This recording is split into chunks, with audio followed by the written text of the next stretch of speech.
Il y avait déjà au moins 12, minimum, 12 personnes avec lui. Ce qui fait que ça suscitait la curiosité et les gens s'approchaient. Alléluia. Parce que les gens savaient qu'à cette époque-là, à l'époque de Jésus, il y avait de maîtres. Alléluia. C'est pourquoi c'était facile que lorsque quelqu'un s'approchait de Jésus, lui appelait maître. Alléluia. C'est comme en Chine, mais pas maintenant. Dans les temps anciens en Chine, vers les années 50, 60, tu avais des maîtres de kung-fu. Et on les reconnaissait par leur tenue et par sa façon de marcher. Quand il marchait, il y a toujours un groupe de gens qui le suivaient. Et on l'appelait maître. Et en Israël, ce n'était pas des maîtres de kung-fu, mais c'est le maître dans la parole. Alléluia. Dans la loi de Moïse. Et Jésus, quand il marchait, il y avait toujours des disciples. Et lui marchait comme les disciples de Gamaliel, où est sorti Paul. Donc, Jésus, quand il marchait, il y avait des disciples qui le suivaient, qui voulaient comprendre sa parole. Et les gens le suivaient aussi. Alors, comme il parlait, ça consolait le cœur, les gens venaient en masse. Et ce jour-là, Jésus, il s'était approché de lac de Génézareth, mais la foule le suivait quand même. Alors il a dit, comme ils sont nombreux, je veux me mettre sur une barque et éloigner un peu. Comme ça, et ils vont rester là-bas. Et moi, je serai un peu éloigné. Quand je parlerai, tous vont entendre. Alléluia. C'est ce que Jésus a fait. Sauf que, en arrivant sur le bord du lac, il a trouvé 2 barques dont les pêcheurs étaient descendus de nettoyer leurs filets. À la suite de l'histoire, on comprendra qu'ils avaient pêché, ils n'avaient pas attrapé le poisson. Alléluia. Donc, ils étaient en train de laver leurs filets et ils préparaient leurs filets. Alors Jésus vient, il va entrer dans la barque qui appartenait à Simon. Simon qui deviendra plus tard Pierre. Alléluia. Simon qui veut dire roseau, sans position. Alléluia. Vous connaissez le roseau, non? C'est des branches, des arbres qui poussent dans l'eau et ils sont tout le temps en mouvement d'eau. Si l'eau va à gauche, il va à gauche. Si l'eau va à droite, il va à droite. Alléluia, roseau. Mais Dieu l'appellera plus roseau parce que tu n'as pas de position. Je change ta nature aujourd'hui. Tu deviens Pierre. Quelque chose de stable qu'on ne peut pas bouger. Alléluia. Et Jésus va monter dans la barque de Simon. Il va supplier Simon, dit, avance un peu. Éloigne-le un peu de terre. Parce que s'il était à côté de la terre, les gens allaient s'approcher jusqu'à ce qu'ils vont monter dans la barque. Alléluia. Il éloignait un petit peu de la terre. Et maintenant, Jésus s'est mis debout, il commence à parler. Il prêche. Il parle de quoi, on ne sait pas. Il parlait de l'amour de Dieu. Il parlait du royaume des cieux. Il parlait de comment on doit faire pour y accéder. Ça, c'est sa prédication. Alléluia. Et à la fin de sa prédication, il va tourner vers Pierre. Il dit, avance en pleine eau. Alléluia. Jésus était venu pour autre chose. Là, j'ai fini l'explication du texte. Je commence ma prédication. Jésus était venu pour autre chose. Il était venu pour prêcher. Il est monté dans la barque, c'était pour prêcher. Alléluia. Il dit à Pierre, avance en pleine eau. Pierre va aussi avancer la barque en pleine eau. Pour lui, c'était la prédication qui continuait. Alléluia. Lorsqu'ils arrivèrent au milieu, il dit à Pierre, bon maintenant, jette le filet. Pierre dit, maître, alléluia, nous avons travaillé toute la nuit. Donc, c'est-à-dire, quand Jésus était arrivé, ce n'était pas à midi, c'était le matin. Alléluia. Pour que les pêcheurs commencent à nettoyer leur filet, c'était le matin. Donc, il a dit, nous avons travaillé toute la nuit, maître. Toute la nuit, nous étions dans la mer, dans le lac. On était en train de pêcher, mais on n'a pas attrapé le poisson. Mais ce n'est pas ça ce qui m'intéresse. Ce qui m'intéresse, c'est ce que tu viens de dire. C'est pourquoi Pierre a dit, sur ta parole, je jetterai le filet. Alléluia. Pierre n'a pas jeté le filet plutôt sur son expérience. Il n'a pas jeté le filet sur sa connaissance de l'eau. Parce que sa connaissance de l'eau lui a fait échouer. Son expérience a échoué, il a échoué avec. Son ancienneté ne l'a pas aidé dans l'eau. Alléluia. Mais Pierre a jeté le filet sur la parole que Jésus a dit. Qu'est-ce que Jésus a dit? Jette le filet. Pierre ne s'est pas référé aux enseignements qu'il avait eu. Je ne sais pas si est-ce que son père était pêcheur, mais parce que tous ils étaient dans un village de pêcheurs, donc la pêche se transmettait de père en fils. Alléluia. Alors je ne sais pas, est-ce que son père était pêcheur ou est-ce qu'il a appris à pêcher? Il ne s'est pas fié par ces enseignements-là. Parce qu'en principe, les gens qui connaissent l'eau, ils savent que le matin, le poisson s'enfonce. Il ne vient pas dans le surface, il s'enfonce. Alléluia. Et quand il commence à faire sombre, c'est là que le poisson monte dans la surface. Alléluia. Alors Pierre va partir avec Jésus. Il a obéi à ce que Jésus a dit, avance en pleine eau. Et quand il arrive en pleine eau, au lieu de jeter le filet, Pierre n'a pas hésité. Il a dit, sur ta parole. Sur ta parole. Réussir avec le Seigneur. En fait, cette histoire montre comment une personne sans le Seigneur a échoué, malgré sa connaissance, son expérience, son ancienneté dans ce qu'il fait. Il est toujours sur la même chose qu'il fait d'habitude. Oh, alléluia. Pierre, connaisseur de la pêche, il a échoué avant que le Seigneur n'arrive. Mais quand le Seigneur est arrivé, c'est dans le même endroit, le même lac. Alléluia. La Bible, quand j'avais lu ces versets, j'ai dit, je vais quand même faire des recherches pour savoir, peut-être Jésus-Christ était pécheur. Peut-être son père était pécheur. Peut-être son grand-père était pécheur. Alléluia. Jésus n'est pas sorti de la famille de pécheurs. Alléluia. D'ailleurs, la Bible dit que son père était menuisier. Loin de l'eau. Alléluia. Et Jésus lui-même n'a jamais péché. Alléluia. Lui, il fait des gens de pécheurs, mais lui-même n'a jamais péché. Alléluia. Il dit, je ferai de toi pécheur d'homme. Alléluia. Et une fois même, ils étaient avec Pierre. On leur demande l'impôt. Il a envoyé Pierre à la pêche. Il dit, va pêcher. Il pouvait lui-même aller aussi à la pêche. Il se met devant le Dieu. Poisson, viens ici. Non, il a envoyé Pierre. Il dit, le premier poisson que tu attraperas, ouvre sa bouche. Il y a le drachme, il y a l'argent à l'intérieur. Fais-les sortir, ramène. Alléluia. Regardez comment Jésus fait les miracles. Si aujourd'hui je te dis, va chez toi, tu ouvriras l'étagère, le premier étagère, le tiroir de... Quand tu ouvres, tu verras 300 €. Et quand tu t'en vas, tu ouvres comme ça, tu prends 300 €, tu ne viendras pas me voir, mais tu vas me mettre en miniature. Il y a un prophète qui est magicien. Il fait sortir l'argent. Jésus l'a fait, non? Est-ce que l'argent, est-ce que dans le bout de poisson, il y a l'argent? Ou bien Jésus avait vu quelqu'un qui a nourri le poisson avec l'argent et Jésus a suivi l'état des postes? Non. Alléluia. Jésus a dit à Pierre, je reviens sur la prédiction, jette le filet. Pierre a dit, c'est sur ta parole que je vais jeter le filet. Alors j'aimerais que nous puissions regarder un peu cette démarche. Dans la démarche de Pierre, j'ai élevé 3 choses.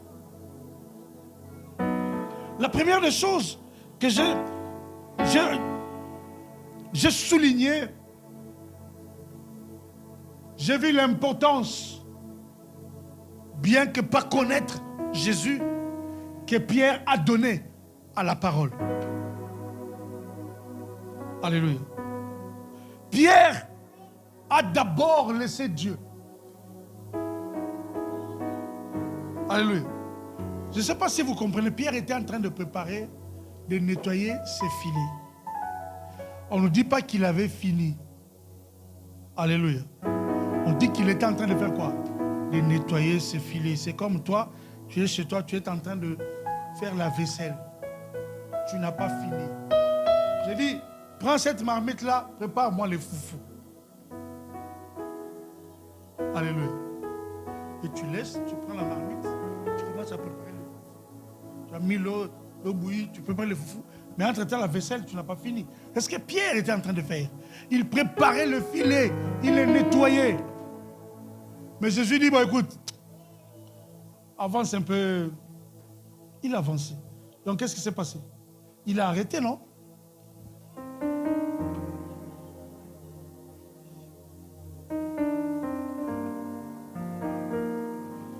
Parce que dans Matthieu, je crois, on parle de Pierre qui était assis à la barque, en train d'écouter. C'est-à-dire, Pierre était assis. Quand il est entré dans la barque avec le Seigneur, qu'est-ce qu'il a fait? Il est assis. Il écoutait Dieu parler. Il entendait ce que Jésus était en train de dire. Mais dans la tête de Pierre, c'est là que je veux souligner la première chose. Dans la tête de Pierre, c'était l'échec. Il n'a pas réussi. Il n'a pas su pêcher le poisson. Alléluia. Maintenant, il attendait que lui puisse finir sa prédication et lui continuer son travail. Et il ne sait même pas s'il va attraper le poisson la nuit ou pas. Alléluia. Mais ce qui a aidé Pierre, qu'est-ce qui a aidé Pierre? C'était l'obéissance à la voix qu'il a entendue. N'ayant pas connu le Seigneur, il ne sait pas de quoi est capable ce monsieur. Il est simplement un enseignant de la parole comme tout autre enseignant. Alléluia. Il lui a demandé, je vais utiliser ta barque. Il lui a laissé par respect. Alléluia. Mais maintenant, Pierre, en s'asseyant, en écoutant la parole, il y a quelque chose qui est créé dans son cœur. Écoutez, dans le cœur de Pierre, il y a quelque chose qui est né, qui n'existait pas. La confiance, la foi. La foi vient de ce qu'on entend. Et ce qu'on entend vient de la parole du Christ. Pierre a laissé son oreille auprès de Jésus. Et Jésus a fait entrer la sémence qui fera de Pierre, dans la suite des temps, pécheur d'hommes. Alléluia. Mais pour que Pierre devienne pécheur d'hommes, il a fallu premièrement que Pierre laisse Dieu prendre sa place. Alléluia. La première des choses, lorsque tu veux réussir, Bradel, pas toi-même, mais si tu veux réussir avec le Seigneur, ici je précise, si tu veux réussir avec le Seigneur, commence d'abord à laisser Dieu occuper l'espace. Si Dieu n'occupe pas l'espace, même si tu dis je vais travailler avec le Seigneur, tu vas échouer. Alléluia. Tu veux commencer, je ne sais pas, une entreprise? Oui, c'est bien. Tu as une idée, c'est très bien. Tu as l'argent, c'est très bien. Tu as tout pour très bien. Mais commence d'abord à laisser Dieu occuper l'espace. Comment est-ce que Dieu va occuper l'espace? La Bible dit, Dans Psaume 37, maman prophète venait le dire ici, verset 5. Recommande ton sort. Ne commence pas par faire. Alléluia. Ne commence pas par faire. Souvent, nous commençons très mal les choses. Nous entreprenons très mal les choses. Nous commençons, après nous venons pour prier. Oh prophète, tu sais, j'avais commencé quelque chose, je veux que tu pries. Et là, pour me baratiner, tu amènes l'offrande. Tu veux que l'offrande, c'est pour me baratiner Dieu. Alléluia. Moi, je ne veux pas refuser l'offrande. Je veux prendre l'offrande. Non, lien au bien. Mais tu n'es pas dans les principes. Ça ne va pas marcher. Alléluia.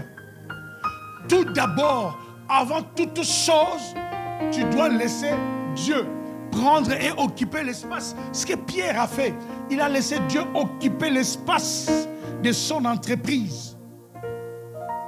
Alléluia. Tu veux construire une maison?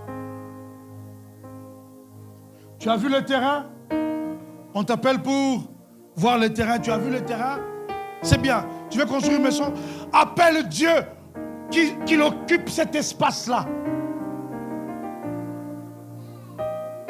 Je parle à quelqu'un. Tu as trouvé une nouvelle appart, une nouvelle maison que tu veux entrer. Ne fais pas d'abord entrer tes chaises, meubler la maison, après dis, bon prophète, viens maintenant prier pour la maison. Oh, je ne voulais pas que tu viennes quand la maison est vide. Qui ne sait pas que lorsqu'on prend une nouvelle maison, la maison elle est vide? Il y a même des personnes qui ont pris la maison, il n'y a pas de peinture. Alléluia. Au fur et à mesure, ils ont commencé à faire la peinture eux-mêmes. Alléluia. Tu veux commencer une affaire quelconque. Tu as le projet, tu as tout ce que tu as. Avant de commencer cette affaire, appelle Dieu qu'il occupe l'espace.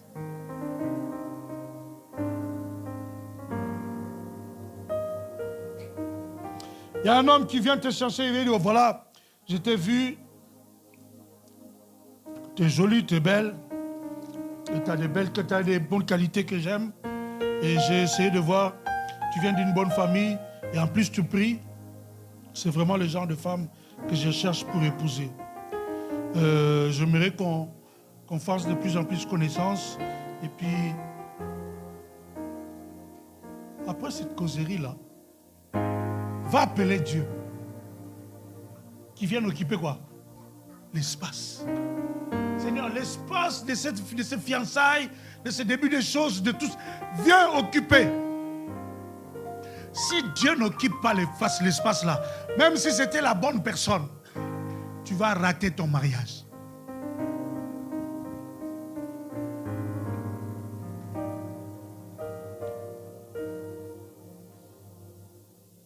Tu fais les études, tu veux accéder à un tel ou tel domaine. Compte pas sur ton intelligence. Pierre avait fait ça, il a échoué. Seigneur, voilà, je veux faire ça. J'ai vu ça, ça bon. Maintenant, Seigneur, regarde. Toi, le créateur des cieux et la terre, regarde. Laisse le temps à Dieu d'occuper l'espace. On ne te dit pas, tu donnes le jour à Dieu. Je te donne le temps. Maintenant, après 3 semaines, Seigneur, moi-même, je prends les choses en main. Dieu n'est pas pilote automatique. Pour décoller, tu prends. Après, quand tu es en haut, tu laisses pilote automatique. Pour atterrir, tiens, tu peux récupérer. Non, non. Dieu fait les choses. Dieu organise tout. Dieu oriente tout. Et lorsque nous venons, nous faisons les choses faciles. Parce que la Bible dit, le corps du roi est comme un bassin entre les mains du Seigneur. C'est-à-dire, lorsque tu ne confies pas ces choses-là, puisque tu as un traité avec une personne, la personne a un cœur, n'est-ce pas? Un cœur est facilement affecté. Il y aura quelqu'un d'autre qui va passer par derrière pour lui dire, c'est qui tu parles? Ranissa. Ah, Ranissa. Tu connais pas? Moi, on habite. Son père, je le connais. Sa mère, je le connais. Mais Ranissa, je l'ai vu naître. Je l'ai vu grandir. Mais Ranissa, c'est pas une bonne femme. Toi, la personne qui t'a vu avant, Il était enthousiaste. Et tu vois, des jours après, ça va, Ranissa, ça va. Tu viens de, oh non, j'étais quelque part. Mais bon, écoute, je vais t'appeler demain. Demain, demain, demain, demain, demain, demain, demain. 3 mois, 4 mois. Tu l'appelles, il s'énerve. Est-ce que je peux pas rester calme? Alléluia. Tu commences à pleurer. Il va déçu. Non, non. C'est toi-même qui t'es déçu par toi-même. Tu as compté sur ta beauté, tu as compté sur ton intelligence, tu as compté sur tout ce que l'homme avait dit. Non. Compte sur Dieu. La proposition est venue, oui, mais Dieu regarde la proposition. Regarde. Alléluia. Je ne peux rien faire si Dieu ne prend pas sa place. Et là, Gédéon veut aller en guerre. Dieu lui avait dit, tu vas gagner, tu vas me battre Madia comme un seul homme. Qu'est-ce qu'il a fait? Il a pris 30 000 hommes. Dieu m'avait donné la victoire. Et avec les 30 000, coûte que bête là-bas. Maintenant, sa confiance n'était plus en Dieu. Sa confiance était à qui? Aux hommes. C'est ce que nous faisons, nous. Nous avons la parole de Dieu. Nous avons aussi l'appui des gens. Maintenant, on commence à faire quoi? À mélanger et la parole et l'appui. On ne mélange pas Dieu. Souvent, l'erreur que nous faisons, et souvent nous échouons. Seigneur Dieu, aide-moi, je vais faire ce voyage, aide-moi. Oui, maintenant Dieu te dit, je serai avec toi, je vais t'aider. D'accord, maintenant tu regardes, tu me dis, et le prophète, toi tu as déjà voyagé là-bas, oui. Oh, d'ailleurs, je connais les gens là-bas. Ah oui, prophète, comme ça, aide-moi pour le... Là, tu sais que Dieu t'avait dit, mais tu as aussi les gens. Là, tu comptes et sur Dieu et sur les gens. Dieu n'aime pas qu'on les mélange. Lorsque tu mélanges Dieu avec tes affaires, qu'est-ce que Dieu fait?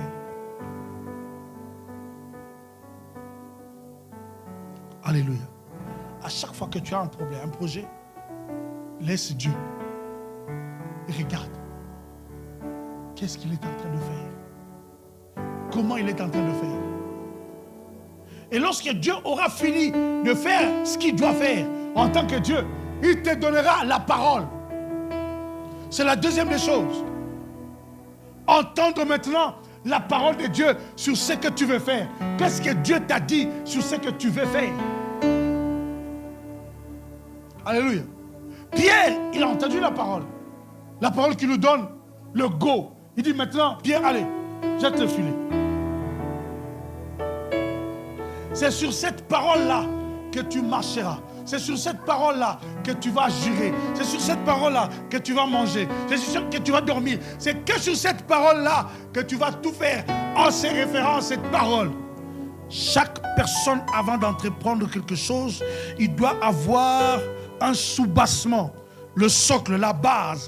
Et la base, c'est la parole de Dieu. Alléluia. Qu'est-ce que Dieu t'a dit? Souvent nous disons prophète, souvent nous disons, les gens pleurent les prophètes. Dieu m'a abandonné vraiment. Dieu ne m'a pas accompagné. Mais qu'est-ce que Dieu t'avait? Est-ce que Dieu t'avait dit il va t'accompagner?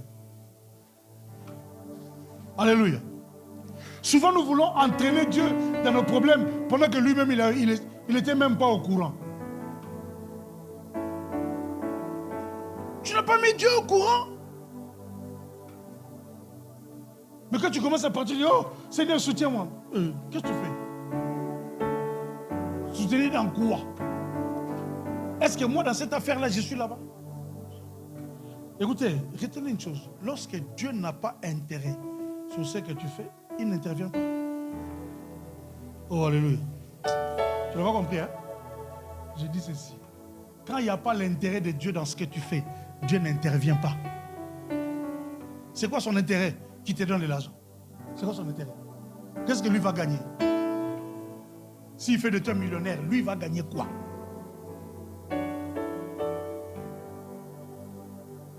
Alléluia. Il y a quelqu'un qui veut devenir millionnaire ici. Commence à dire au Seigneur, pourquoi tu veux devenir millionnaire? Qu'est-ce que tu vas faire pour devenir millionnaire? Dieu ne fera pas descendre les millions du ciel. Alléluia. Dieu commencera à te donner un petit travail qui va te permettre de gagner un peu d'argent. Et en ce moment-là, Dieu commencera à utiliser ta sagesse et ton intelligence pour mettre un peu de côté et fructifier l'autre. Ça monte et un peu de côté, ça monte un peu de côté. Jusqu'à ce que, 300 000, 500 000, 1 million. Alléluia. Mais souvent quand nous prions, nous croyons que Dieu va envoyer quelqu'un.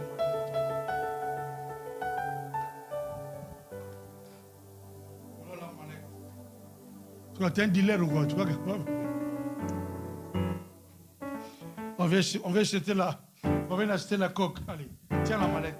Donne-nous la marchandise. Non. Je ne sais pas si c'est ici qui je vais dire. Je dis, en quel pays? Dans le pays où le gouvernement veut récupérer encore l'argent. Chez les gens, toi tu crois que Dieu va te donner 200 000 euros dans ton compte bancaire. Qu'est-ce que tu fais dans la vie? Rien. Qu'est-ce que c'est? Comment c'est arrivé? Ils vont bloquer ton 200 euros pendant 2 ans. Alléluia. En disant, on fait des recherches. Des recherches qui ne vont rien prouver. Pendant 2 ans, ils ont utilisé ton argent.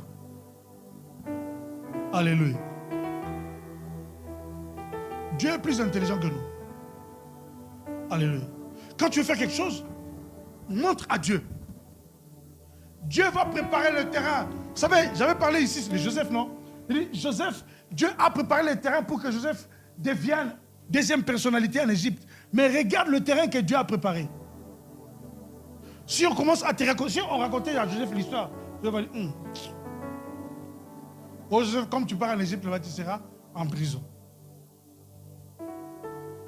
Qui va accepter? On te dit, tu vas Océane, tu vas à Nice. Bon, quand tu vas arriver à Nice, on va t'arrêter. Tu seras en prison pendant 2 ans. Il ne va plus voyager. Ah, 2 ans. Ah, je ne voyage plus.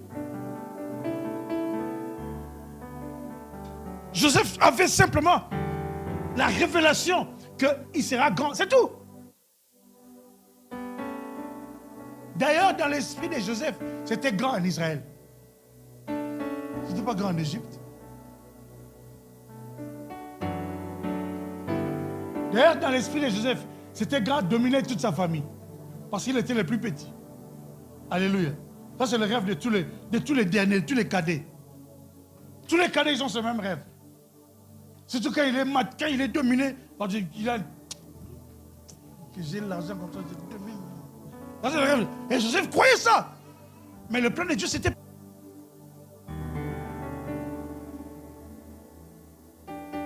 tuer Joseph. Donc Joseph est passé à ça, d'être mis à mort. Alléluia. Regardez comment Dieu nous fait passer les choses. Mais entre-temps, lui-même, il est en train de faire quoi? De préparer le terrain. Lui-même, le metteur en scène. Il est en train de rendre son film agréable. Il y a des suspens. Il y a des moments de tragédie. Il y a des moments de mélancolie. Oh, Joseph. On le voilà, le faiseur de rêve. Voilà, on va le tuer comme ça, on va voir ce rêve. Des suspens. Ils l'ont arrêté, ils l'ont jeté dans la citerne. Il n'était pas encore mort, mais les gens ont fait son deuil. Regarde Dieu comment il fait les choses. Alléluia. Les gens ont fait le deuil de Joseph, mais il n'était pas mort. Lorsque tu as la parole de Dieu, peu importe ce qui va arriver, Dieu est avec toi. Parce que la Bible dit, il honore sa parole. Et il marche derrière sa parole pour faire quoi? Pour l'exécuter. Donc si Dieu t'a donné sa parole, c'est que Dieu est avec toi. Quand tu marches, sois sûr. Alléluia. Moi quand j'ai eu la parole de Dieu, je dis, je l'appliquerai dans tous les sens possibles. Alléluia. Même dans le sauce barbecue, j'applique la parole. Même dans le mayonnaise, j'applique. Même dans toutes les situations, j'applique. Tu as dit, Seigneur, tu as dit, l'Éternel est ton nom. Tu m'as dit. Tu as dit, tu ne donnes pas ta gloire à un homme, ni ton honneur aux autres. Tu me l'as dit. Donc maintenant, donne gloire à ton nom. J'applique la parole de Dieu dans tous les choses possibles. Dans toutes les situations qui se présentent, je prends allez, tout. Allez, tout. Lorsque tu as la parole de Dieu, tu es un homme heureux. C'est pourquoi n'arrête pas ta prière si tu n'as pas encore entendu ce que Dieu t'a dit. Souvent, nous avons la foi plus que Dieu. Tu commences à prier, tu dis, oh, voilà, c'est bon déjà. J'ai déjà prié. Tout ce que vous demanderez en priant, croyez que vous l'avez reçu et vous le verrez s'accomplir. Tu as la foi plus que Dieu. Tu vas, c'est bon, j'ai déjà prié. Tu attends. Et après, la Bible commence par interpréter sa parole selon le diable. Vous le verrez. Ce n'est pas au temps présent. C'est au futur. Là, le diable commence à te pousser, verrez. Ça peut être verré dans 10 ans. Hein. Passer un jour devant Dieu, c'est comme 1000 ans. Le diable commence à te compliquer l'existence. Et là, tu commences à... Écoute, lorsque tu laisses Dieu le temps, Dieu te parle. Et quand Dieu te parle, il exécute sa parole. La troisième des choses, après avoir eu la parole de Dieu, maintenant c'est l'heure de faire quoi? De poser les actes. Quand tu as eu la parole de Dieu, ne traîne plus. Pose les actes. C'est-à-dire Dieu est avec toi. Alléluia. Quand Dieu est avec toi, ce qu'il a fait avec Moïse, il le fera avec toi. Ils ont dit à Josué. Josué a dit, voilà, Dieu m'a parlé. Il dit que Josué, nous on n'a pas un problème contre toi. Pourvu que Dieu soit avec toi, comme il a été avec Moïse, nous allons t'obéir. Parce que Moïse, il nous a ramenés devant la mer Rouge. Il a pris la verge, il a fait comme ça. Tiens, la mer Rouge est séparée en deux. On est en train, il a dit, les Égyptiens que vous voyez, vous ne les verrez plus jamais. On ne les a plus vus. Maintenant, Josué, si toi, Dieu est avec toi, on va t'obéir. Josué, si est avec eux, il a dit, bon, on prend l'arche de l'Alliance, on choisit les personnes, dit, vous entrez dans le Jourdain. Quand ils ont mis les pieds dans le Jourdain commence à se séparer en deux. Le petit là est trop fort, hein? Comme Moïse. Ah, Josué, bisous, Karnaïo. Josué. Avec Josué. Alléluia. Le problème, c'est quoi? Si Dieu est avec toi, les gens seront d'accord.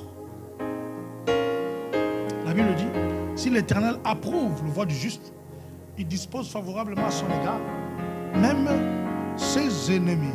Alléluia. 3 choses à retenir. D'abord, la parole de Dieu. D'abord, plutôt laisser Dieu occuper l'espace. C'est-à-dire, recommande la chose entre les mains du Seigneur. Ne commence pas par, allez, écoute, c'est comme quelqu'un qui vient, il n'a pas démarré sa voiture, et tu mets première vitesse. Ça ne part pas. Ça ne part pas. Alléluia. Il faut commencer par faire quoi? Mettre la clé de contact. Pour les voitures, le start-stop. Si ça ne démarre pas, tu ne peux pas partir. À moins que tu puisses avoir des gens qui viendront derrière toi, qui poussent. Alors, une voiture poussée, tu n'iras pas plus loin. Alléluia. Parce que ton ennemi, le diable, va venir. La police va venir. Avec tous ces gens qui poussent la voiture, qu'est-ce que vous avez? Vous avez pris quelque chose ou quoi? Alléluia. D'abord Dieu. Laisse Dieu occuper l'espace. Commence pas sans Dieu. Toujours avec Dieu. Et après, entendre que Dieu parle. Parce que si tu laisses la parole, si tu laisses la place à Dieu, Dieu sera content. Et la Bible dit, la joie de l'Éternel fait ma force. Quand Dieu est content, il parle. Alléluia. Quand Dieu est content, regardez, les anges, j'ai fini par là, les anges sont venus partir à Sodome et Gomorrhe pour détruire Sodome et Gomorrhe. Vous connaissez l'histoire, non? Maintenant, quand Abraham me voit, il dit, hey, je ne veux pas laisser les étrangers comme ça. Venez ici, vous allez manger. Il les a donné à nous, la nourriture. La nourriture fait parler. Hein? La nourriture fait parler. Quelqu'un qui a faim. Quelqu'un qui a faim, il est chez toi. Commence pas par lui poser des questions. Tu n'auras pas de réponse. Donne-lui la nourriture. Il mange, après tu lui donnes celui qui cure-dent. Avec de l'eau fraîche. Tu vas voir. En tout cas, c'est bien chez toi. Franchement, quand je venais comme ça, en fait, tu connais une dame là-bas qui s'appelle Justine. J'ai entendu, il parlait de toi. Cette dame elle est méchante. Hein. Comment ça tu te racontes? Les anges ont fait au père pareil. Ils dit, oh, est-ce qu'on veut cacher à Abraham? Ils ont dit à notre ami. Ils l'ont appelé ami parce qu'il allait foufou. À notre ami Abraham. Alléluia. Dieu lui-même, il s'est arrêté dans un coin. Il attendait Gédéon venir donner l'offrande. Colia et l'Obsara. Alléluia. Jacob pour prier. Et comment ça s'appelle? Isaac. Esaü pour prier. Comment ça s'appelle? Jacob. Isaac pour bénir ses enfants. Qu'est-ce qu'il a fait? Il leur a roulé. Que je mange d'abord. Après, je vais te bénir. La bénédiction était pour l'aîné de la famille. Mais comme le cadet a amené la nourriture, il a donné la bénédiction. Et en plus, quand on vient lui poser la question, c'est la même bouche, c'est la même personne. Il dit, oh, il n'y a plus de bénédiction. Ah. On dit, oh, nous, on lobby. Oh, si le lobby est coquille, on va me souster. Vous savez, quand j'avais lu ça, j'ai dit, il y a des choses, hein. Tu viens comme ça, je t'ai dit, oh prophète, bénis-moi. Je prie. Après, là, tu viens arrêter. Il y en a plus, j'ai fini avec Tiffany. Oh, là, en église. Ah, la loi, on a ensemble, on a dit, ça peut se passer, on a accepté. Alléluia. Est-ce que quelqu'un a compris? Retiens bien la pensée de Dieu. Dieu veut que tu réussisses. Mais tu ne peux pas réussir par toi-même. Il faut respecter les principes de Dieu. Alléluia. À moins que tu cherches à faire les choses par toi-même. Après, si tu veux faire par toi-même, ça, je ne sais pas. Réussir par tout ça, je ne sais pas. Mais moi, je sais réussir avec l'Éternel. Avec le Seigneur. C'est pourquoi je te dis comment réussir. Avec le Seigneur. Et si quelqu'un a compris, tu peux acclamer pour la gloire du Seigneur. Nous allons continuer ce dimanche. Et nous croyons que le Seigneur va nous faire du bien. Alléluia. Il faut que les gens arrivent à prendre certaines décisions dans leur vie pour changer des choses. Et si cette parole t'a touché et tu as compris qu'il y a des choses que tu avais fait sans le Seigneur, ce n'est pas encore trop tard. Tu peux te repentir et repartir avec Dieu. Alléluia. Fermons nos yeux, nous allons prier.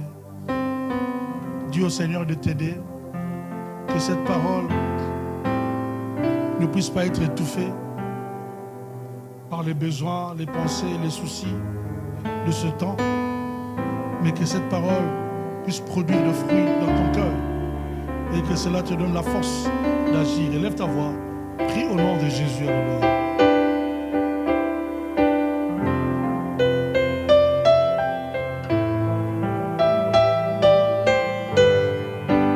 Seigneur, merci.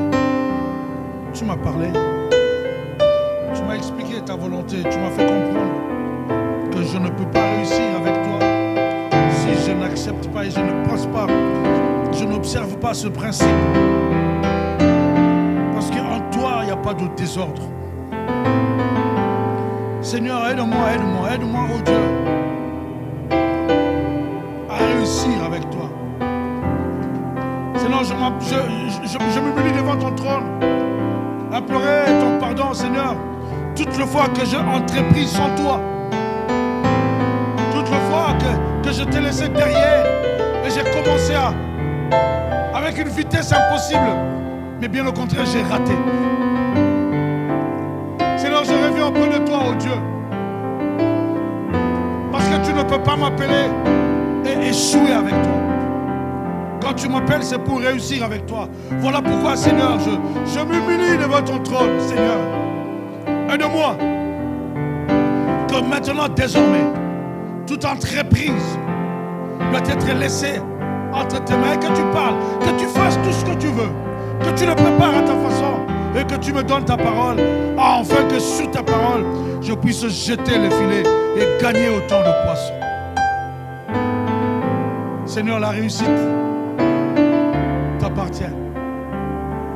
Voilà pourquoi je reviens devant toi avec l'Église, tous ensemble, pour implorer ta main puissante.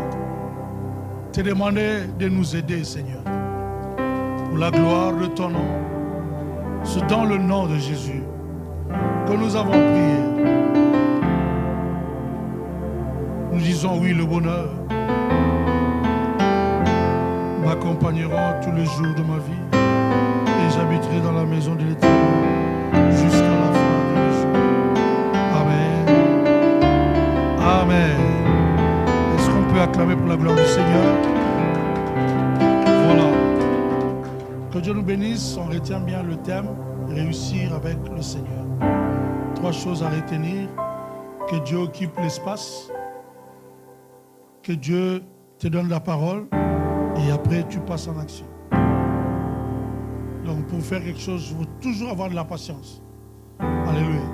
Si on n'est pas patient, on va faire des choses à la hâte et on risque d'échouer. Que Dieu vous bénisse.